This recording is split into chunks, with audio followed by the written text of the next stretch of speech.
AG ನ್ಯೂಸ್ಗೆ ಸ್ವಾಗತ. ಕರ್ನಾಟಕ ಕಾವಲು ಪಡೆಯ ವತಿಯಿಂದ ಇಂದು ಗುಂಡ್ಲುಪೇಟೆ ಪಟ್ಟಣದ ಸಿಎಂಎಸ್ ಮಕ್ಕಳ ಮನೆಯಲ್ಲಿ ತಾಲೂಕು ಅಧ್ಯಕ್ಷರು ಆಗಿರುವಂತಹ ಎ ಅಬ್ದುಲ್ ಮಾಲಿಕ್ ರವರ ನೇತೃತ್ವದಲ್ಲಿ ನಾಡಗೀತೆಗೆ 100ರ ಸಂಭ್ರಮದ ಅಂಗವಾಗಿ ನವೆಂಬರ್ ತಿಂಗಳ 30 ದಿನಗಳ ಕಾರ್ಯಕ್ರಮದ ಪ್ರಯುಕ್ತವಾಗಿ ಸಮಾರೋಪ ಸಮಾರಂಭ ಕಾರ್ಯಕ್ರಮವನ್ನು ಹಮ್ಮಿಕೊಳ್ಳಲಾಗಿತ್ತು. ಕಾರ್ಯಕ್ರಮ ಗಣ್ಯರಿಂದ ಗಿಡಕ್ಕೆ ನೀರು ಹಾಕೋದ್ರ ಮೂಲಕ ಉದ್ಘಾಟನೆ ಮಾಡಿದ್ರು. ಮಕ್ಕಳಿಂದ ನಾಡಗೀತೆ ಹಾಡೋದ್ರ ಮುಖಾಂತರ ಎಲ್ಲರ ಗಮನ ಸೆಳೆಯಿತು. ತದನಂತರ ತಾಯಿ ಭುವನೇಶ್ವರಿ ಭಾವಚಿತ್ರಕ್ಕೆ ಪುಷ್ಪಾರ್ಚನೆ ನೆರವೇರಿಸಿದ್ರು. ಈ ಸಂದರ್ಭದಲ್ಲಿ ಕಾವಲು ಪಡೆಯ ತಾಲೂಕು ಅಧ್ಯಕ್ಷರು ಆಗಿರುವಂತಹ ಎ ಅಬ್ದುಲ್ ಮಾಲಿಕ್ ಮಾತನಾಡಿ, ಕನ್ನಡಕ್ಕೆ ಅತಿ ಹೆಚ್ಚು ಒತ್ತು ಕೊಡಬೇಕು ಎಂದಿದ್ದಾರೆ. ಇದೇ ವೇಳೆ ಸಾಹಿತಿ ಕಾಳಿಂಗಸ್ವಾಮಿ ಸಿದ್ಧಾರ್ಥ ಪ್ರಾಸ್ತಾವಿಕ ನುಡಿ ಭಾಷಣದಲ್ಲಿ ಕನ್ನಡದ ಬಗ್ಗೆ ವಿಚಾರ ತಿಳಿಸುವ ಮೂಲಕ ಕಾವಲು ಪಡೆಯ ಕಾರ್ಯವೈಖರಿಗೆ ಮೆಚ್ಚುಗೆ ವ್ಯಕ್ತಪಡಿಸಿದರು. ಬಾಲ ನ್ಯಾಯ ಮಂಡಳಿ ಸದಸ್ಯರು ಆಗಿರುವಂತಹ ಶ್ರೀಮತಿ ಸರಸ್ವತಿ ಮಾತನಾಡಿ, ಕನ್ನಡದ ಬಗ್ಗೆ ಹಲವು ವಿಚಾರ ತಿಳಿಸಿದರು. ಮುಖ್ಯ ಭಾಷಣ ಮಾಡಿದ ಸುಭಾಷ್ ಮಾಡ್ರಹಳ್ಳಿ ಕಾವಲು ಪಡೆಯ 30 ದಿನದ ಕಾರ್ಯಕ್ರಮದ ಬಗ್ಗೆ ಶ್ಲಾಘನೀಯ ಎಂದಿದ್ದಾರೆ. ಲೆಕ್ಕ ಪರಿಶೋಧಕರು ಆದ ಕೆಬಿ ಶಾಂತರಾಜು ಮಾತನಾಡಿ, ಕನ್ನಡ ಅಕ್ಷರದ ಬಗ್ಗೆ ಹಲವು ವಿಚಾರ ತಿಳಿಸಿದರು.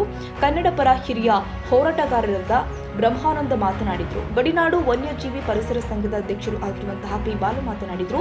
15ನೇ ವರ್ಷದ ವಾರ್ಷಿಕೋತ್ಸವ ಮತ್ತು 70ನೇ ವರ್ಷದ ವಾರ್ಷಿಕೋತ್ಸವ ಜೊತೆಗೆ ನಾಡಗೀತೆಯ 100ರ ಸಂಭ್ರಮ, ಮತ್ತೊಂದು ಒಂದು ತಿಂಗಳು ನಿರಂತರ ಕನ್ನಡ ಕಾರ್ಯಕ್ರಮವನ್ನು ತಾಲೂಕಿನ ಎಲ್ಲ ಸರ್ಕಾರಿ ಕಚೇರಿಗಳಲ್ಲಿ, ಅಂಗನವಾಡಿ ಮತ್ತು ಪೊಲೀಸ್ ಇಲಾಖೆ, ಗೃಹ ರಕ್ಷಕ ದಳ ಮತ್ತು ಇನ್ನಿತರ ಎಲ್ಲ ತಹಶೀಲ್ದಾರ್ ಕಚೇರಿ, ಈ ಎಲ್ಲ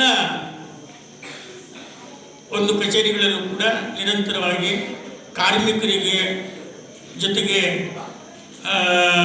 ಇನ್ನಿತರ ಅಶಕ್ತರಿಗೆ ಎಲ್ಲ ಮಕ್ಕಳಿಗೆ ಈ ಒಂದು ಕಾರ್ಯಕ್ರಮವನ್ನು, ರಾಜ್ಯೋತ್ಸವವನ್ನು, ಸಿಹಿಯನ್ನು ಹಂಚುವುದರ ಮೂಲಕ ಕನ್ನಡ ರಾಜ್ಯೋತ್ಸವವನ್ನು ಮಾಡಿದ್ದಾರೆ. ಇದು ಒಂದು ತಿಂಗಳ ನಿರಂತರವಾಗಿ ಮಾಡಿದ್ದಾರೆ ಅಂತ ಅನ್ನೋದು ಅಷ್ಟೊಂದು ಸುಲಭವಾದ ಮಾತಲ್ಲ. ಅದಕ್ಕೂ ಎದೆಗಾರಿಕೆ ಬೇಕು ಅಂತ ಹೇಳ್ತೀನಿ. ಒಂದು ತಿಂಗಳು ಎಲ್ಲೂ ಮಾಡಿಲ್ಲ. ಇಡೀ ನಮ್ಮ ಕನ್ನಡ ನಾಡಿನಲ್ಲಿ ಎಲ್ಲರಿಗೂ ನಮಸ್ಕಾರ.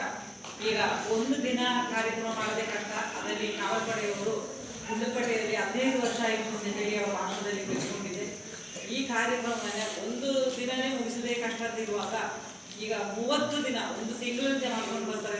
ಅದನ್ನ ತುಂಬ ಅವರಿಗೆ ಧನ್ಯವಾದಗಳು ಸಲ್ಲಿಸ್ತಾ ಇದ್ದೀನಿ. ಜೊತೆಗೆ ನಾನು ಈಗ ಮಾಲೀಕನ ಮತ್ತೆ ಶ್ರೀಧರ್ನ ಇವರನ್ನೆಲ್ಲ ನಾನು ಅಣ್ಣಂದ ಕರೆಯೋದು. ಜೊತೆಗೆ ನಮಗೆ ಸಾಂತ್ವನ ಮಹಿಳಾ ಸಹಾಯವಾಣಿ ಕೇಂದ್ರ ಅಂತೇಳಿ ಗುಂಡ್ಲುಪೇಟೆಯಲ್ಲಿ ಮಹಿಳಾ ಮತ್ತು ಮಕ್ಕಳ ಅಭಿವೃದ್ಧಿ ಕೆಳಗಡೆ ಇರುವ ಒಂದು ಕೇಂದ್ರ ಇದೆ. ಅದಲ್ಲೇ ಏನಾದರೂ ಸಣ್ಣ ಪುಟ್ಟ ಸಮಸ್ಯೆಗಳು ಮುಸ್ಲಿಂ ಸಮುದಾಯದ ಅಂದರೆ ನನ್ನ ತಕ್ಷಣನೇ ಮಾಲಿಗಣ್ಣನಿಗೆ ಫೋನ್ ಮಾಡೋದು. ಮಾಲಿಗಣ್ಣ ಹಿಂಗಾಗಿದೆ, ಸ್ವಲ್ಪ ನೋಡು ಏನಾಗಿದೆ ಪ್ರಾಬ್ಲಮ್ ಅಂತ ಹೇಳ್ತಾ ಇದ್ವಿ. ಆಗಲೂ ಆ ಅಣ್ಣ ತಂಗಿಯಿಂದ ಬಾಂಧವ್ಯ ಇದೆಲ್ಲ ಅದು 10-15 ವರ್ಷಗಳಿಂದ ಬೆಳೀತಾ ಇದೆ. ಅದೇ ರೀತಿಯಲ್ಲಿ ಈಗ ಈ ಕನ್ನಡ ಭಾಷೆ ಬೆಳೆಸಬೇಕು.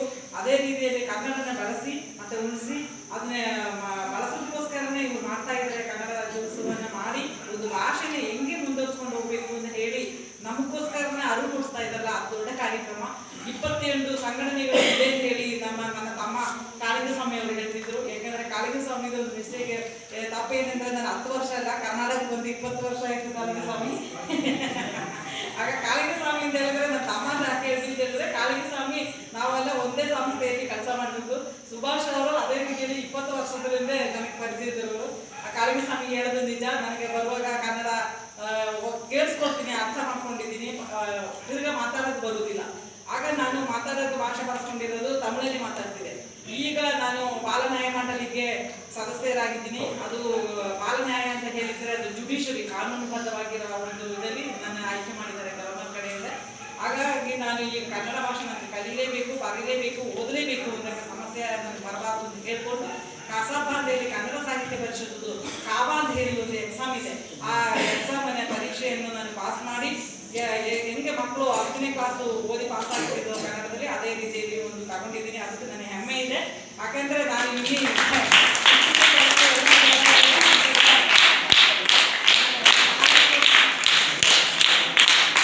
ನಾನು ಕೆಲಸ ಮಾಡಿದ್ದೀನಿ. ಕೇರಳದಲ್ಲಿ ಮಾಡಿದ್ದೀನಿ, ತಮಿಳುನಾಡಲ್ಲಿ ಮಾಡಿದ್ದೀನಿ, ಮತ್ತೆ ಪಾಂಡಿಚೇರಿಯಲ್ಲಿ ಮಾಡಿದ್ದೀನಿ, ಇದೀಗ ಕರ್ನಾಟಕದಲ್ಲಿ ಮಾಡ್ತಾ ಇದ್ದೀನಿ.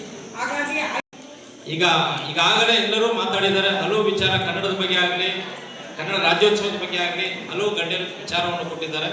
ನಾನು ಹೆಚ್ಚಿಗೆ ವಿಚಾರವನ್ನು ಹೇಳಕ್ಕೆ ಬಯಸಲ್ಲ, ಯಾಕಂದರೆ ಮಕ್ಕಳಿಗೆ ಸಮಯ ಆಗಿದೆ. ನಮ್ಮ ಸರಸ್ವತಿ ಮೇಡಮ್ ಕೂಡ ಹೋಗಬೇಕು ಅಂತ ನಿಂತಿದ್ದಾರೆ. ಹಾಗಾಗಿ ನಾನು 2 ಮಾತನ್ನು ಮುಗಿಸ್ತೇನೆ. ನವೆಂಬರ್ 1 ಚಾಮರಾಜನಗರ ರಸ್ತೆಯ ಶಿವಾನಂದ ಸ್ಮಾರಕದಲ್ಲಿ ಧ್ವಜಾರೋಹಣ ಮಾಡೋ ಮೂಲಕ ಕನ್ನಡ ರಾಜ್ಯೋತ್ಸವ ಅದ್ದೂರಿಯಾಗಿ ಆಚರಣೆ ಮಾಡೋದು. ನವೆಂಬರ್ 2 ಐಶ್ವರ್ಯ ಬೇಕರಿ, ಪಟ್ಟಣದ ಐಶ್ವರ್ಯ ಬೇಕರಿಯಲ್ಲಿ ಕೇಕ್ ಕತ್ತರಿಸುವ ಮೂಲಕ ಕನ್ನಡ ರಾಜ್ಯೋತ್ಸವ ಮಾಡೋದು. 3ನೇ ತಾರೀಕು ನಮ್ಮ ಕ್ಷೇತ್ರ ಶಿಕ್ಷಣಾಧಿಕಾರಿ ಕಚೇರಿ ಪಕ್ಕದಲ್ಲಿರ್ತಕ್ಕಂಥ ಕನ್ನಡ ಸರ್ಕಾರಿ ಕನ್ನಡ ಶಾಲೆಯಲ್ಲಿ ಚಾಕ್ಲೇಟ್ ಅನ್ನು ಹಂಚುವ ಮೂಲಕ, ಸಿಹಿಯನ್ನು ಹಂಚುವ ಮೂಲಕ ಕನ್ನಡ ರಾಜ್ಯೋತ್ಸವ ಮಾಡೋದು. ಆ ಒಂದು ವಿಡಿಯೋ ತುಣುಕುಗಳನ್ನು ನೋಡಿದಂತಹ ನಮ್ಮ ಆತ್ಮೀಯರು, ಲೆಕ್ಕ ಪರಿಶೋಧಕರು, ನಿರ್ದೇಶಕರು ಹಾಗೂ ನಮ್ಮ ಆತ್ಮೀಯರು KP ಶಾಂತರಾಜರವರು ಆ ವಿಡಿಯೋ ತುಣುಕುಗಳನ್ನು ನೋಡಿ ಎಂಥ ಅದ್ಭುತವಾಗಿ ಕೆಲಸ ಮಾಡಿದ್ದೀರಿ. ಕೆಲ ಮಕ್ಕಳಿಗೆ ಸಿಕ್ಕಿರ್ತದೆ, ಕೆಲ ಮಕ್ಕಳಿಗೆ ಸಿಕ್ಕಿರಲ್ಲ. ನೀವು ಕೊಟ್ಟಿದ್ದು ಸರಿ, ಕೊಟ್ಟ ರೀತಿಯನ್ನ ಸರಿ ಇರ್ತಿಲ್ಲ. ಹಾಗಾಗಿ ಇವತ್ತು 4ನೇ ತಾರೀಕು ಎಲ್ಲಿ ಕೊಡ್ತೀರಿ ಕೇಳಿದ್ರು. ಎಲ್ಲಿ ಕೊಡೋಣ ಸರ್ ಕೇಳಿದೆ. ಅಂಗನವಾಡಿ ಮಕ್ಕಳಿಗೆ ಕೊಡಿ ಅನ್ನೋ ಒಂದು ಮಾತು ಹೇಳಿದ್ರು. ಸರ್ ನಮ್ಮಲ್ಲಿ ಶಕ್ತಿ ಇಲ್ಲ ಅನ್ನೋ ಒಂದು ಮಾತನ್ನು ಹೇಳಿದೆ. ಆಲೋಚನೆ ಮಾಡಬೇಡಿ, ಮುನ್ನುಗ್ಗಿ ಮಾಡಿ, ನಿರಂತರ ಕಾರ್ಯಕ್ರಮವನ್ನು ಮಾಡಿ ಅಂತ ನಮಗೆ ಸಂಪೂರ್ಣವಾದ ಸಹಕಾರ ಕೊಟ್ಟಂತ ಒಬ್ಬರ ಏಕೈಕ ವ್ಯಕ್ತಿ ಯಾರು ನಮ್ಮ KP ಶಾಂತರಾಜರವರು. ಅವರಿಗೆ ಸಾರ್ವಜನಿಕರ ಪರವಾಗಿ ನಮ್ಮ ಸಂಘಟನೆ ವತಿಯಿಂದ ತುಂಬು ಹೃದಯದ ಅಭಿನಂದನೆಗಳನ್ನು ಸಲ್ಲಿಸ್ತೇನೆ, ತುಂಬು ಹೃದಯದ ಧನ್ಯವಾದವನ್ನು ಕೂಡ ಸಲ್ಲಿಸ್ತೇನೆ. ನಿಮ್ಮ ಸಹಕಾರ ಸದಾ ಅತ್ಯಗತ್ಯವಾಗಿರಲಿ. ನಾವು ಎಲ್ಲವೇ ಕೂಡ ಯಾರ ಹತ್ರನೂ ಕೈ ಚಾಚೋರಂತೂ ಇಲ್ಲ. ನಮ್ಮ ಸಂಘಟನೆ ಬಗ್ಗೆ ಎಲ್ಲರಿಗೂ ಗೊತ್ತಿರೋಂಥ ವಿಚಾರ. ನಮಗೆ ಕೇಳೋದು ಕೂಡ ಮುಜುಗರ, ಯಾಕಂದ್ರೆ ನಾವು ದಿನನಿತ್ಯ ದುಡಿದು ಆವತ್ತಾವತ್ತು ದುಡಿದು ತಿನ್ನುವಂತಹ ಜನಸಾಮಾನ್ಯರಾಗಿ ನಾವು ಸಂಘಟನೆಯ ಒಂದು ಕಾರ್ಯ, ನಿರಂತರ ಕಾರ್ಯಕ್ರಮಗಳನ್ನಾಗಲಿ, ಹೋರಾಟಗಳಾಗಲಿ, ಒಂದು ಮನವಿ ಕೊಡೋದಾಗಲಿ, ಎಲ್ಲೇ ಕನ್ನಡವನ್ನು ಕಡೆಗಣಿಸಿದ್ರೆ ಅಲ್ಲಿ ತಕ್ಷಣ ನಿಂತು ವಿರೋಧಿಸಿ 3 ದಿನ 4 ದಿನಗಳಲ್ಲಿ ಆಂಗ್ಲ ಭಾಷೆಯನ್ನ ತೆಗೆದುಹಾಕಿ ಕನ್ನಡ ಭಾಷೆಯನ್ನು ಹಾಕುವಂತ ಕೆಲಸವನ್ನ ಮಾಡ್ತಾ ಇದ್ದೇವೆ ನಮ್ಮ ಸಂಘಟನೆ ವತಿಯಿಂದ. ಬರೀ ಅದಕ್ಕೆ ಮಾತ್ರ ಸೀಮಿತ ಅಲ್ಲ, ಎಲ್ಲಾದ್ರೂ ಅನ್ಯಾಯವಾದರೆ ನ್ಯಾಯಕ್ಕೋಸ್ಕರ ಕರ್ನಾಟಕ ಕಾವಲು ಕೂಡ ಇರುತ್ತೆ ಅನ್ನೋದನ್ನ ಹೇಳ್ತಾ, ಎಲ್ಲೇ ಇರಿ, ಹೇಗೆ ಇರಿ, ಎಂದೆಂದಿಗೂ ಕನ್ನಡವಾಗಿರಿ. ಸಿರಿಗನ್ನಡಂಗೆ ಸಿರಿಗನ್ನಡ ಬಾಳ್ಗೆ ಅಂತ ಹೇಳ್ತಾ ನನ್ನ ಮಾತು ಮುಗಿಸ್ತಾ ಇದ್ದೇನೆ. ಜೈ ಕನ್ನಡಾಂಬೆಗೆ. ಧನ್ಯವಾದಗಳು. ಇದೇ ವೇಳೆ ಕಾರ್ಯಕ್ರಮದಲ್ಲಿ ಸಾಧಕರಿಗೆ ಸನ್ಮಾನಿಸಿ ಗೌರವಿಸಲಾಗಿದೆ.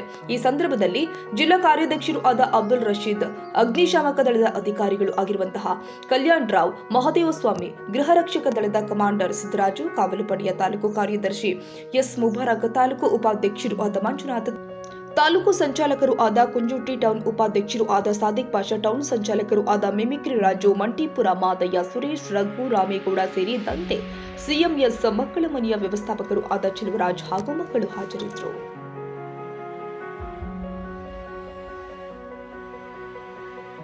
ಕನ್ನಡಿಗರ ಮೆಚ್ಚಿನ ನಿಮ್ಮ AJ 24/7 ನ್ಯೂಸ್ ಕನ್ನಡ ವಾಹಿನಿ ಇದೀಗ ಟಿವಿಯಲ್ಲಿ ಲಭ್ಯ. ವೇಳೆ ನೋಟಿಸ್ ಕೊಟ್ಟಿದ್ರೆ ವಾಪಸ್ ತಗೋತೀವಿ. ಇವತ್ತು ವಕ್ಫ್ ಪ್ರಾಪರ್ಟಿ ಅಂತೇಳಿ ಬರ್ತದೆ ಅಂತ ಹೇಳಿದ್ರೆ ರೈತರು ಬೀದಿಗೆ ಬಂದು ಏನ್ ಮಾಡ್ಬೇಕಾಗತ್ತೆ? ಯಾರು ವೋಟ್ ಹಾಕಲಿಲ್ಲ ಅಂದ್ರೆ ಗ್ಯಾರಂಟಿನೆಲ್ಲ ಸ್ಟಾಪ್ ಮಾಡ್ಬಿಡ್ತೀವಿ.